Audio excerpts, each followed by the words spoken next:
Welcome back to BS Sports Talk. NFL Week 1 fantasy winners. Yep. Got some interesting names on the list here, we do. Man. So yeah, we do. Let's start out with two of the obvious, man. Heinz and Taylor, I think both. Yes, I think both have fantasy value with the loss of Marlon Mack. I feel like we saw Heinz really shine quite a bit, getting touches, getting catches.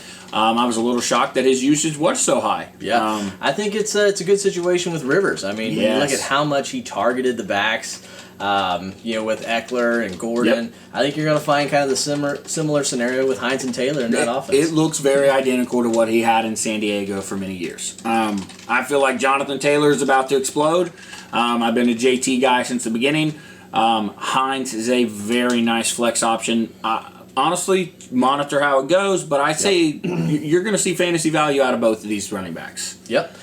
Next up, Benny Snell. Yeah, I think was a winner. Looked so good. Even when James Conner comes back, I feel like Pittsburgh is going to have a role for Benny Snell. Yep. Now we don't know how long James Conner's out hurt, so let's say it trickles into a 2-3 week thing. We're looking at Benny Snell probably taking over that job. Yep, it's something just to continue to monitor.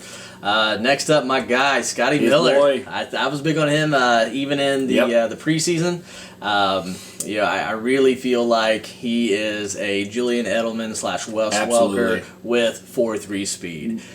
Brady has already shown a really good liking to him.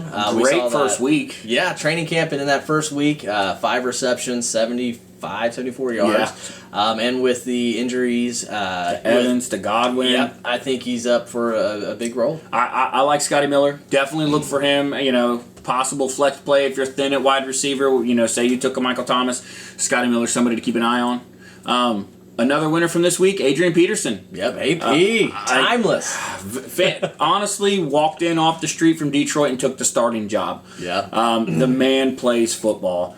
14 carries, I think over 90 yards. He added 3 receptions. That's a new little wrinkle in his game he's been adding in. Yeah. Adrian Peterson's a good winner from this weekend. Bye-bye, carry on. Yep, liking some AP. Yep. Next up, we got Emmanuel Sanders and Cook for the Saints. Man. Yeah, I think with Thomas being out, could be a couple weeks, could be even longer than that. I think definitely look for that offense to utilize Emmanuel and Cook. Both had good usage already. Yeah. You take Michael Thomas out of that, I think they go to them even more. Jared Cook's role looked like the security blanket for Drew Brees. QuanSmith's another name to keep track of because his role will expand. Yeah, I think Drew Brees even called him a breakout candidate at the beginning of the season.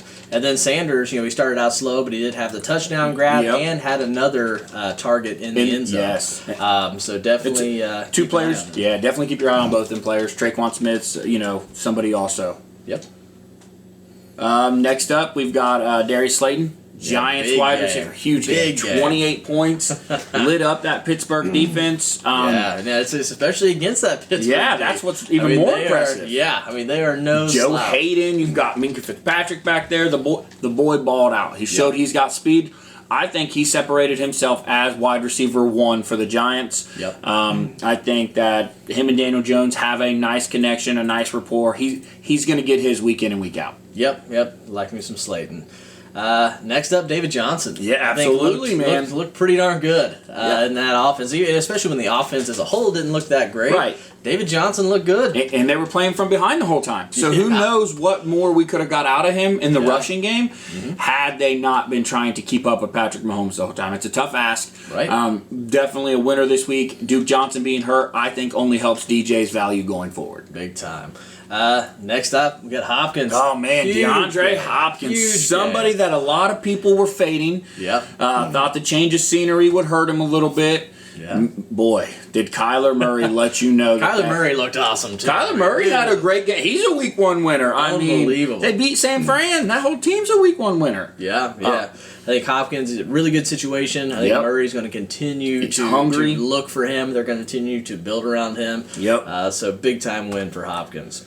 Now, Josh Jacobs, big winner. I think what he showed us, John Gruden showed us, is his belief in Josh Jacobs. He's going to feed him the 25 rushes, 93 yards, 3 touchdowns. He caught some passes as well. He broke over 100 total yards. Very solid game. A guy that's worth owning in any fantasy league you're in. Josh Jacobs showed that he is a bell cow in the NFL. And they really showed that because they said there wasn't hardly any usage from Rashard, who you would think, they signed him to the extension, you're thinking, man, they're going to start to utilize him more. But no, it looks like if Jacobs can maintain that volume, he's in line for a big season. And especially if those rookie wide receivers don't start to play. That's right. Now it's one game, but Bryan Edwards had 1 catch. There was so much hype on him. Henry Ruggs, 3 catches. So Jacobs, great week, great production. All right, so I think that does it for our Week 1 winners. I appreciate you stopping by. Make sure you hit that subscribe button, share with your friends. Put the word out there, guys. Make sure, as always as well, if there's anything you disagree with, call BS on the comments. BS on us. We'll get back at you. All right, guys. All right, thanks.